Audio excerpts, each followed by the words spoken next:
Alright guys, so now that we have our UI done here, I want to persist the data to local storage so that when we add a task it actually stays instead of just reloading and having it go away. So local storage is part of JavaScript. We don't have to use any third-party library or anything like that, so we can just go ahead and use it. So let's go down to the add task function. And after we actually add it to the DOM with this chunk of code right here, we're going to go ahead and call another function called, let's just say, store in local storage, and we'll call this store task in local storage. Okay, and we're going to want to, let's see, we're going to want to add into here the task, which comes from the value of, let's see, where is it? Right here, this task input dot value. So we can pass that in like that. So whatever is typed in here will get passed in here. So let's go right under the add task function and create this one. So we'll say function store task in local storage. That'll take in the task, and then what we want to do is define or initialize a variable called tasks, and then we want to check local storage to see if there's any tasks in there. So we do that by saying if local storage dot get item tasks, if that is equal to null, that means there's nothing in there. So that tasks variable, I'm just going to set that to an empty array. Else, then we want to set tasks equal to whatever's in local storage. Now remember, local storage can only store strings, so we're going to have to parse it as JSON when it comes out. So let's say json.parse, and then in here we'll get local storage dot get item tasks, like that. All right, and then what we want to do is push on to that variable, so tasks.push, and then pass in the task that was passed in here as a parameter. So we're adding it on to this array right here. And then the last thing we want to do is set it back to local storage. So set item. Now remember, it has to be stored as a string, so we're going to store tasks, and then we want to store the variable task, but we want to wrap it in a function called json.stringify so that we can actually store it. All right, so let's save. And now we'll go ahead and we'll say walk the dog, and we'll add it. So it gets added here. Now if I reload, it's going to go away. But if we look down here in the console or in the Chrome tools and we go to application, and we click on local storage over here, you can see tasks, and we have that walk the dog value. All right, so it is being persisted to local storage. Now the next thing we want to do is show it inside the UL here. So for that, we're going to create another function. Now, in addition to the function, we need an event to load for the function to be called. So in the load event listeners, I'm going to create a DOM load event. So for this, we're going to say document, and we're going to call an add event listener right on the document, and we're going to listen for DOM content loaded, okay, which is an event where that gets called right after the DOM is loaded, and then we're going to call get tasks. All right, so now we'll go right down here. Say get tasks from ls function. We'll say function get tasks, and let's see, we're going to, again, I'm just going to go down here and copy this and paste that in here. So we're going to initialize task, check to see if there's anything there. If there isn't, set it to an empty array. If there is, set it to whatever is there. and then we want to loop through these tasks that are there. Okay, we're going to do that with a for each loop. So we'll say function,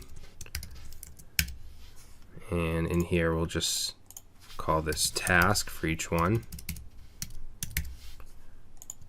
Alright, and then inside the for each, we basically want to just create the DOM element. So just like we did with add task, I'm going to copy from here down to here. Okay, so we're going to copy all that. We're going to put that inside the for each. So that's going to happen for each task. So let's go ahead and save that. Now you'll see that the text isn't showing because the text node is saying task input value. There is no task input value in this case. In this case, it's coming from this. It's coming from tasks. So that's what we want to put in here. Save, and there we go. So now if I reload, you'll see it's still there. If I go up here and say pick up kids from school, and we add that task and reload, it stays there because it's being persisted to local storage, and then when the page loads, when the DOM loads, it's coming from local storage. Alright, so now we want to do the delete. If I delete, it goes away in the UI, but if I reload, it's still there because we didn't actually delete it from local storage. So let's go down to remove tasks, or remove task, and we want to go right here after we remove it from the DOM and say remove from ls. So we'll say remove task from local storage. Alright, now this is kind of weird because we don't have like an ID or anything we can pass in here. What we'll have to pass in is the actual element, which is going to be the li, which is this right here. So if we go ahead and pass that in, and then we go and we create a function, let's say remove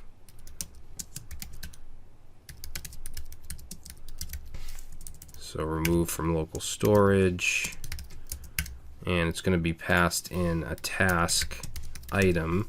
So if I were to console.log task item and save, and then go ahead and click that, OK, and you'll see that it'll log the list item.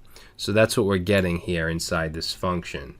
So what I want to do is first check local storage, put it into a variable, just like we did here.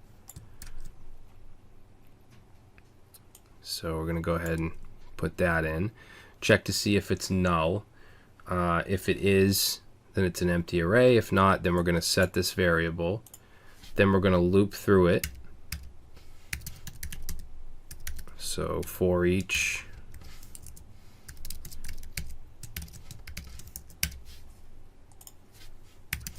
okay, so we're going to loop through the tasks, and then what we're going to do is do an if statement. We're going to check to see if the task item text content, okay, text content will be the actual text of the task. We want to see if that matches, if that equals the current task in the iteration. If it does, we know that's the one we want to delete. So we're going to say tasks.splice, and we can actually get the index by putting it as a second parameter of the for each, or the for each callback rather. And then we can put in here the index, and we want to delete 1 from the index. Alright, then all we have to do is go under the for each and set local storage again.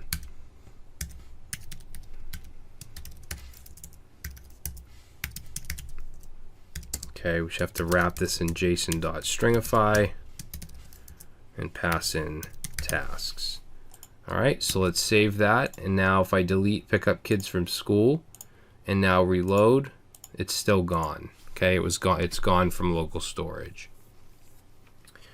So the last thing we want to do is the clear tasks. Right now if I clear, it goes away, but if I reload, it's back.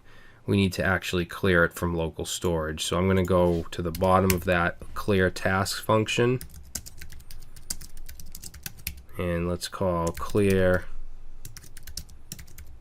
or clear tasks from local storage.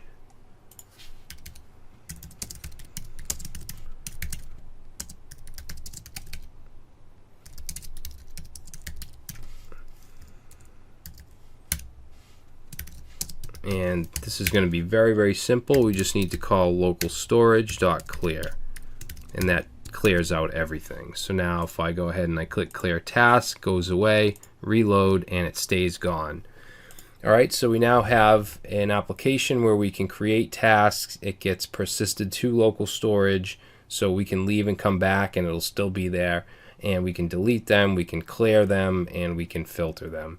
Alright guys, so I hope you enjoyed this project. It gives you some insight on how to work with the DOM, how to work with local storage, and that's it. I will see you in the next video.